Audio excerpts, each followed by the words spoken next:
Hey, what's going on, guys? No, guys, here. Welcome back to another video. This is, I will say, my opinions. How is 352 going to be affected? Everything you need to know about this patch and the main gameplay aspects of it. I'm going to quickly skim through this because I'm sure you can read it yourself. The link will be in the description. But more importantly, I'm not sitting here to bore you. Long story short, the drop back is being nerfed. The only issue is that they've now made it in such a way. If you imagine your opponent is dropping back.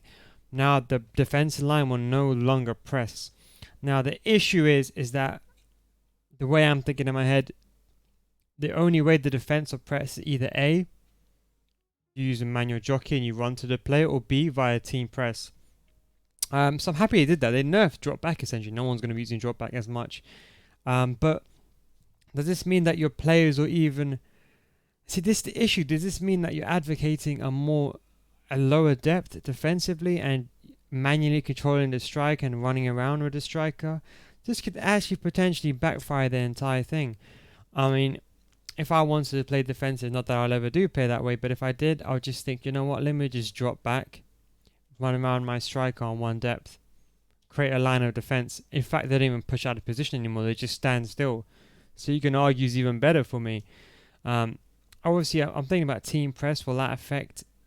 Can you apply pressure with drop back with team press? I don't even know. That's what I'm kind of thinking in my head. As a result of this change, defensive player will have more space in order to build attack. But again, it kind of brings the problems along. It'll be interesting to see how this transpires into the game, of course. But from what I can tell, I'm pretty happy with the results. But as I said, I have some concerns. Strikers set up combat defense structure will not join the midfield defensive line if it already consists of the maximum allowed players. Now this means you're playing a 4-4-2. You have 4 defenders. That means your 4 midfielders, if you have a striker and come back on defense, that person cannot come back and defend. Now, it's quite ambiguous. They don't say the striker come back and defend. Does that mean they can drop into a cam position, but they can't go beyond that?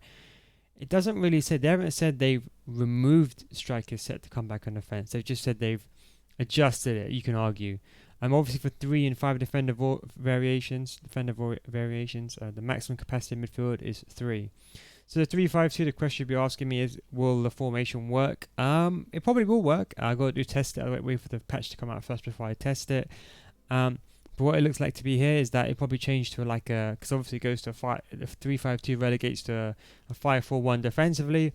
Just have to make it a 5-3-1-1. That's not much of an issue because it will make it more attacking in turn. So I haven't got an issue with that. So yeah, that is actually very, very interesting. As I said, let's see how this turns out in the game. But for now, let's just carry on reading. I suppose you have to wait for the game to come. I've got to test it. So when I do test it, I'll let you guys know. Increased likelihood the ball carrier stumbling after being successfully tackled when the defensive player performs a standing tackle. Again, this is one where I have mixed feelings about. I don't really want the player with the ball to stumble over. I just want my defensive player to win the ball.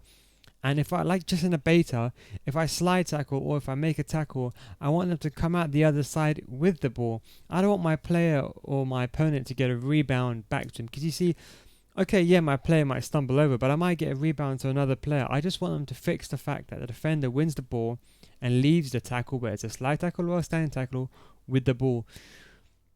For me, it's again, I don't even know. During the stumble, the tackle player is no longer able to take control of the ball. But you see, what defines a successful tackle? Sometimes you might touch a ball, but it's not really wrong to the tackle, especially with jockeying, auto tackling as well. I mean, the fact that people are going to be dropping back now, I'm just thinking about my head. They're nerfing drop back. Players are not going to press anymore. They're going to have a flat line of 4-4. If a player runs into you, your striker stumbles. Is that just going to make drop back even more?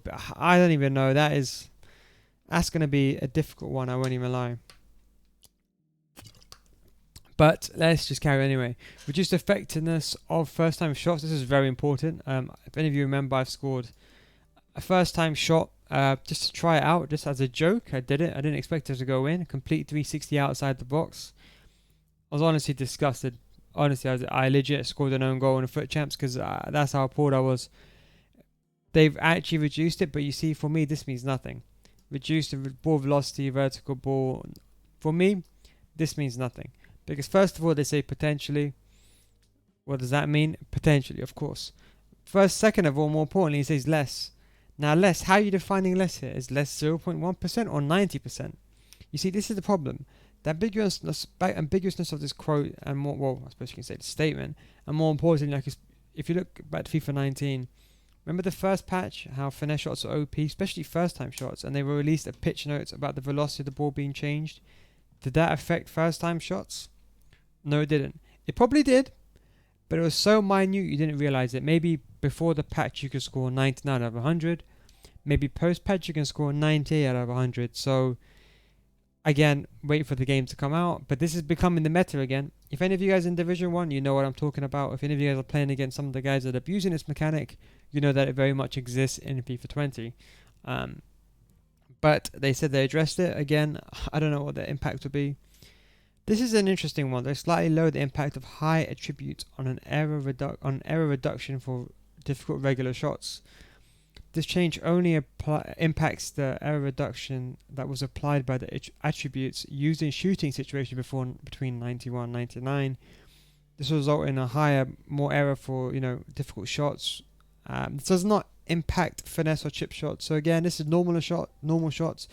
The issue I have is with finesse shots being a bit too OP. Sometimes when I'm Messi outside the box and he does a finesse shot, I feel like I can't do anything because Messi turns so quickly and he does a finesse shot. Even if I try to anticipate it by closing the angle and moving the goalkeeper, it still goes in. So normal shots for me, I was rarely even conceding. So I mean, unless they have some background testing where they have an AI that does lots of regular shots, but the only time regular shots were OP was near post, which I haven't really got a problem with because if someone's parking the bus, sometimes you want to go near post to confuse your opponent. But this is one that is actually very interesting. Made the following changes to long shot and finishing attributes. The long shot attribute has been updated to now impact the results of the shot taken from 65 feet from away from the target. 65 feet. The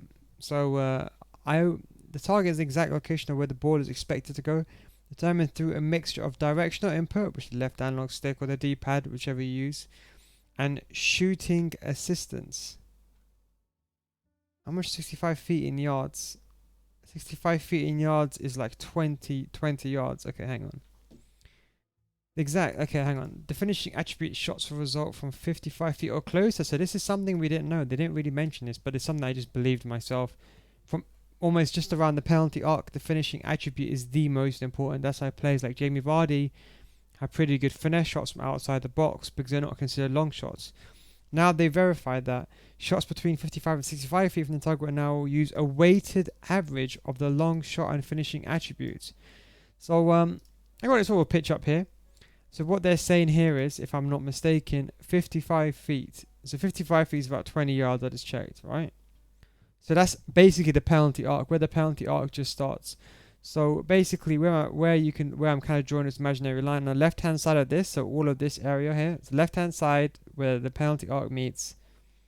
That's going to be taking control of, I suppose you can say, the finishing attribute, and be from here to like here-ish. It's going to be about long shots, but no one really scores from this area. Like realistically, no one really scores from this area. People normally score on a penalty arc. They finesse, obviously far post, and near far post, or sometimes they cut inside from like the ball here, and then they shoot near post. That is basically the point. So now they've actually confirmed that it does affect it from 55 feet or closer. That's going to be interesting. So now the finishing attribute, now they've confirmed it's very important. I've always believed that it's always been the most important. So in some respect, long shots, are they really, is it even important? Someone like Jamie Vardy is still going to be effective? Probably so. Increase the likelihood of shots going off target when taken 45 feet or further from the target. 45 feet or further, so hang on. That's like what, 15 yards?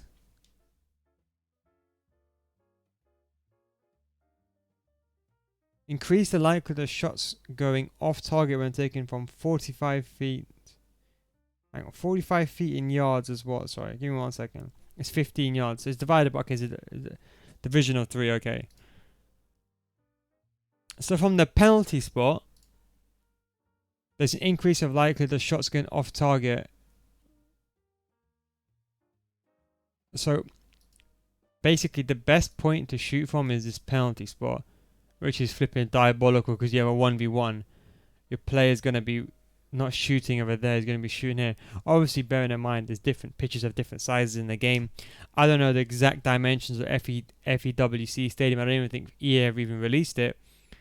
But it's very interesting to see the dimensions of the FEWC Stadium, because like Santiago Bernabeu is naturally a wider stadium.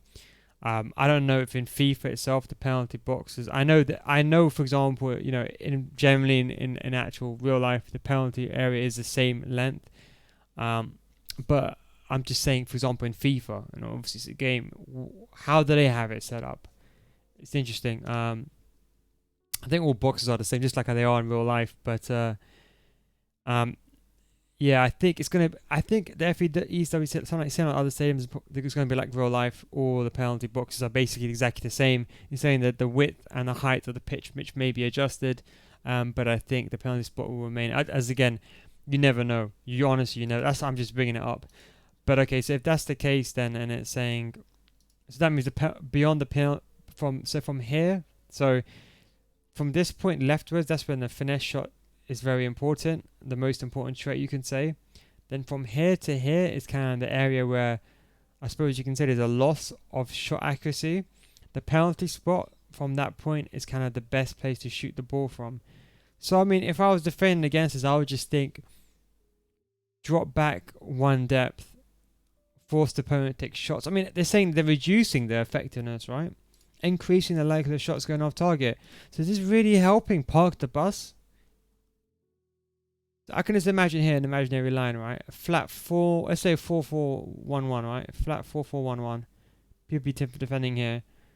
So they're basically nerfing finesse shots or long shots. Well, they just say long shots. They don't say if it's okay. So presuming it's long shots in general.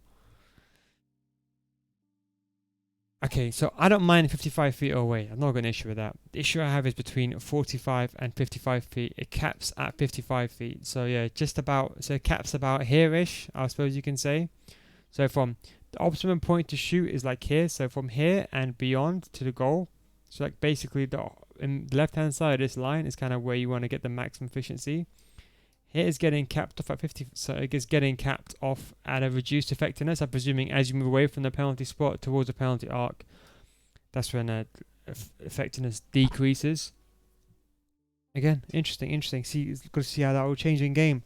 Ground passes and driven ground passes taken from different angles now result in a ball traveling with less velocity.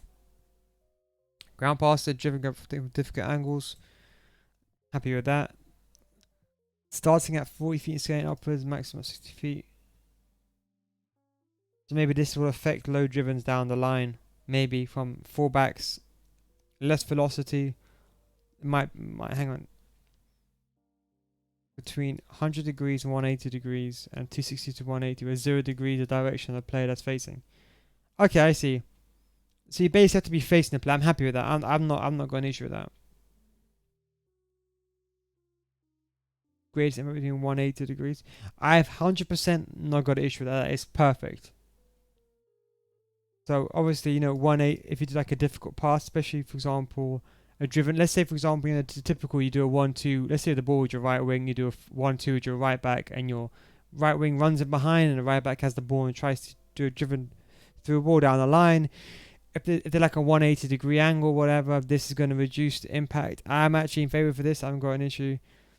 Allowed players to select the free kick in direct free kick camera in more situations. Allowed players that different camera angles. Oh, direct free kick. I think this means this is the goal kick fix. I see. CPU will not give away the direction of the hang on. CPU AI controlled goalkeepers will not give away the direction of their dive. Okay, yeah, this was in squad battles. I'll be honest, I didn't even notice this because I didn't play squad battles. The aiming reticle for the penalty kicks has now had the same behavior across all directional inputs. So what there was a glitch. You could use a D-pad and you could basically keep the ball or keep the aiming reticle within I suppose you can say, the area of the penalty. I mean, of the goal post. So basically, if you got penalty, press pause. You change your settings to directional on the D-pad. It doesn't matter whether you left, right, up or down. It stays within, I suppose you could say, the goal frames. Now they made that, I suppose you can say, consistent for both, analog, because the analog was obviously going past the goal post. So make it consistent again. These are kind of move goalkeeper rushing outside the box in order to clear the ball. Okay, this was a big problem with goalkeepers just running forward to take the ball, then being in no man's land. Yeah, so okay, I agree. Someone's goal now heading the ball. Just a rare occurrence. So cancelled. Not seeing that. Running fixtures with D-pad. If anyone even uses D-pad. So yeah, again, that's just the main things. These are just the minor things, the very minor things. Some just very minor things here. Then there's some issues. So there it is. Visual indication of in foot rivals related to the player's guess information of which player or which team was playing home or away. It says foot rivals, not foot champions. Interesting. The most important thing here is foot champions. I mean, it just says foot rivals. I mean, I don't care, but why does it matter who's home or away in rivals? The most important thing is in foot champs. This is just the video is already going over 60 minutes. I'm not going to really talk about this, but these are just some minor changes.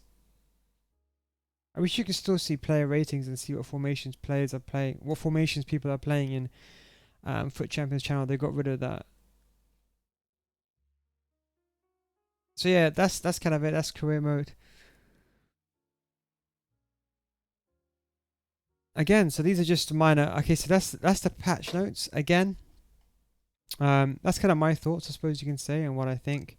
The main thing is nerfing of long shots, and now know where I have to score from the penalty shot.